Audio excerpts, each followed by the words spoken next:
Bonjour à tous, ici Astalis et on se retrouve dans cette 8e vidéo consacrée à la résolution des cuboïdes.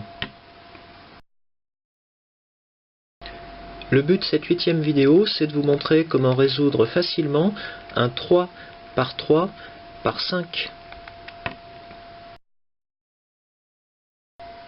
Pour résoudre ce type de cuboïde, vous devrez déjà être capable de résoudre un 2 par 2 par 4 et un 3 par 3 par 4, tels que je les ai déjà décrits dans les vidéos précédentes.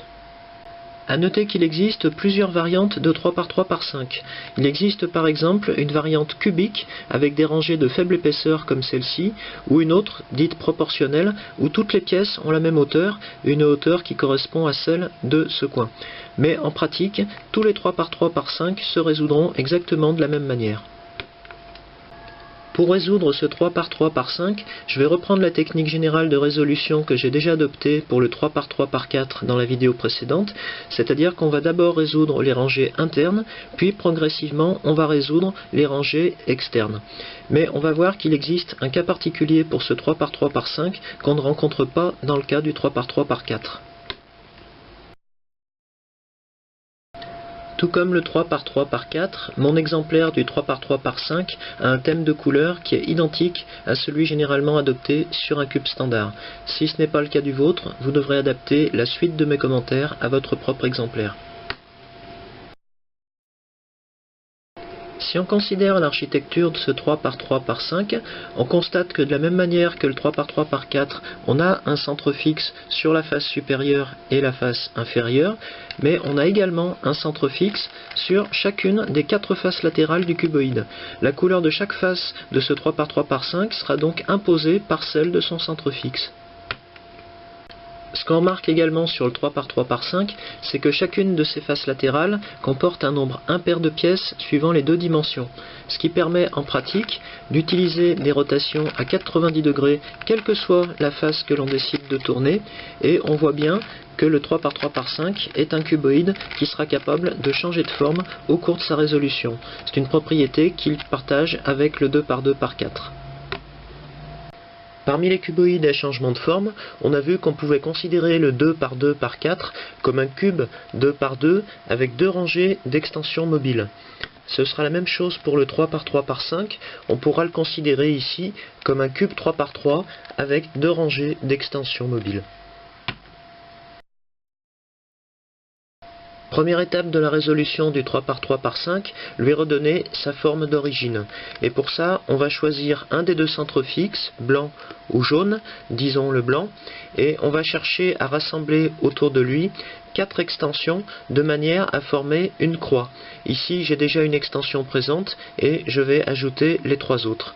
Je n'ai pas besoin que ces extensions soient blanches, elles peuvent être blanches ou jaunes, peu importe, l'une des deux couleurs conviendra. Ici, j'ai déjà une extension en place. Je peux amener, par exemple, une extension blanche de cette manière. J'ai également une autre extension ici, que je peux amener comme ceci. Et j'ai besoin d'une dernière extension que je pourrais amener, par exemple, comme cela. Et j'ai bien redessiné une croix. Lorsque cette croix est complète, je vais redresser le cuboïde pour la placer en position inférieure, et pour la suite, je vais procéder exactement comme pour le 2 par 2 par 4. Ici, je vais donc compléter cette croix avec les 4 coins manquants, et pour ce faire, je vais garder le cuboïde comme ceci, avec un emplacement vide du côté avant, et je vais chercher dans la partie supérieure des extensions pointant à l'horizontale, toujours dans la moitié avant. Ici, si je prends cette extension du côté gauche, je peux donc l'amener à l'arrière du cuboïde en tournant la face gauche. Je peux ensuite ramener cette extension sur la face avant en tournant la partie supérieure du cuboïde.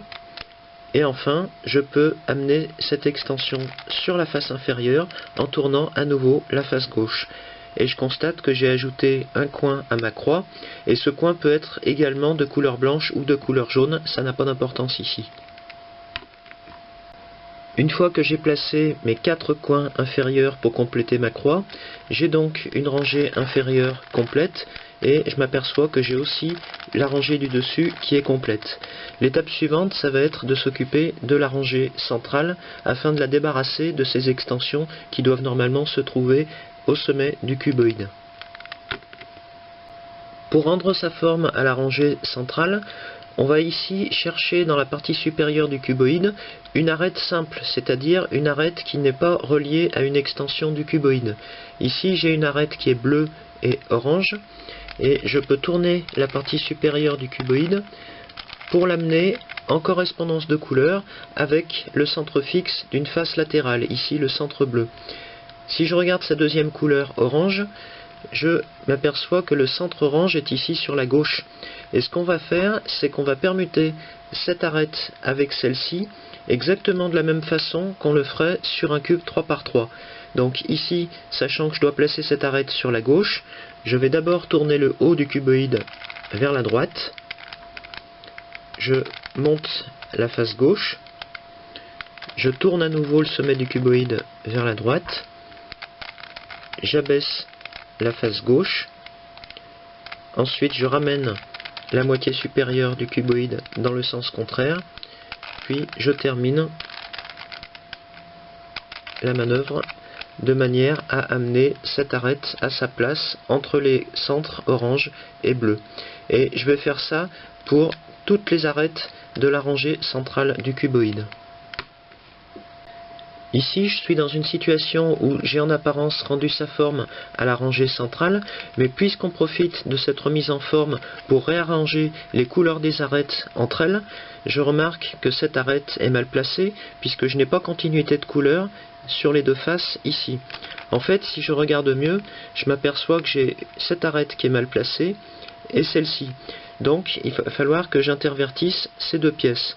Je ne peux pas le faire directement, donc de la même manière que sur un cube 3 par 3, je vais d'abord remonter une des deux arêtes dans la partie supérieure du cuboïde pour la redescendre dans un deuxième temps à sa place en fonction de ses couleurs. Donc si je choisis de remonter par exemple cette arête dans la partie supérieure, je peux venir la remplacer par cette extension. Donc je déplace l'extension à droite, je monte la face gauche, je tourne à nouveau à droite, j'abaisse la face gauche et je termine la manœuvre. J'ai donc bien remplacé l'arête par cette extension puisque l'arête simple se retrouve isolée ici et je vais pouvoir replacer cette arête à cet emplacement qui est celui de l'autre arête mal placée. Donc je tourne le sommet du cuboïde vers la gauche, je monte la face droite, je tourne à nouveau le sommet du cuboïde, j'abaisse la face droite et je termine la manœuvre pour placer cette arête orange et bleu et obtenir la continuité de couleur que je n'avais pas tout à l'heure. Et la dernière étape, ça sera de replacer cette arête verte et orange en la plaçant d'abord au-dessus du centre vert et en allant la placer du côté droit du cuboïde à la place de cette extension. Finalement, on parvient à un état où la rangée centrale est résolue, et pour la suite, on va s'intéresser à la partie supérieure du cuboïde, et en particulier à la disposition de ses extensions. À ce stade de la résolution, on se trouve exactement dans la situation de ce 2 par 2 par 4, dont on doit reformer la partie supérieure en réorientant ses extensions. Dans le cas du 2 par 2 par 4, on rassemble finalement 4 coins pour reformer toute la rangée supérieure du cuboïde. Dans le cas du 3 par 3 par 5, avant de s'occuper de ces 4 coins, on devra dans un premier temps reconstituer la croix centrale. Et on va le faire exactement comme dans le cas d'un cube 3 par 3, en réutilisant les mêmes algorithmes. Dans mon exemple, j'ai un motif en L dessiné sur la face supérieure, donc j'oriente le cuboïde comme ceci, et j'effectue l'algorithme. Fait, ta, ra, de ri, fils. Et je constate que j'ai bien reconstitué la croix supérieure complète. Une fois que la croix supérieure est complète, je peux m'intéresser aux 4 coins. Et pour les replacer, je vais utiliser l'algorithme du cube 3×3 qui permet d'ordinaire de résoudre sa face supérieure. Dans cette configuration, j'ai un seul coin qui est déjà présent ici, donc je vais garder cette orientation sur le cuboïde et j'effectue ce deuxième algorithme. Ra, zan, ta, rive, ta, ra, tu, ri. Je constate que j'ai reconstitué la rangée supérieure du cuboïde et que ce dernier a repris sa forme initiale.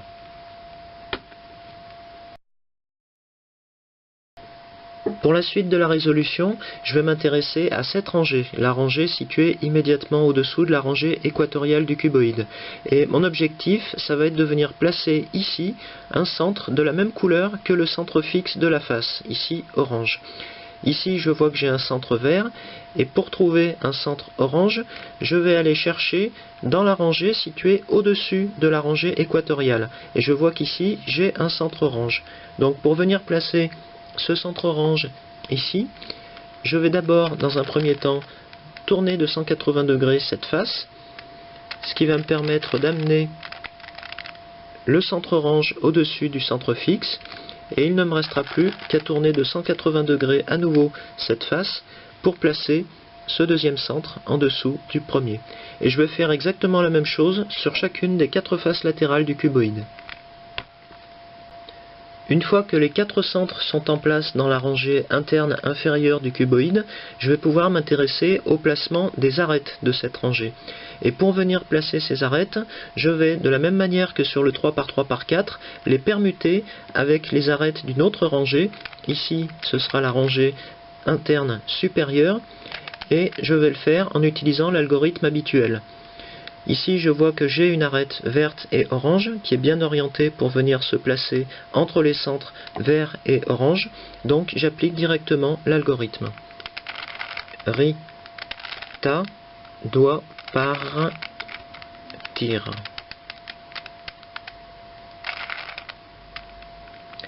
Et je constate que j'ai bien placé cette arête entre les centres vert et orange, mais je constate également que j'ai obtenu, au terme de cette rotation, une permutation des arêtes droites du cuboïde dans la rangée équatoriale. Donc cette permutation, lorsqu'elle apparaît, on va toujours la conserver sur la droite du cuboïde, et on va placer dans un premier temps les autres arêtes de cette rangée inférieure sans se préoccuper de cette permutation qu'on pourra supprimer par la suite. Ici, je viens de terminer la résolution de la rangée interne inférieure du cuboïde, mais je m'aperçois que j'ai toujours cette permutation d'arête droite de la rangée équatoriale. Pour l'instant, on va la laisser de côté, toujours du côté droit du cuboïde, et on va passer à la résolution de la rangée interne supérieure. On va commencer par placer les arêtes de cette rangée, et ensuite on passera au centre de cette rangée. Dans les deux cas, on utilisera les algorithmes habituels pour permuter les pièces entre elles.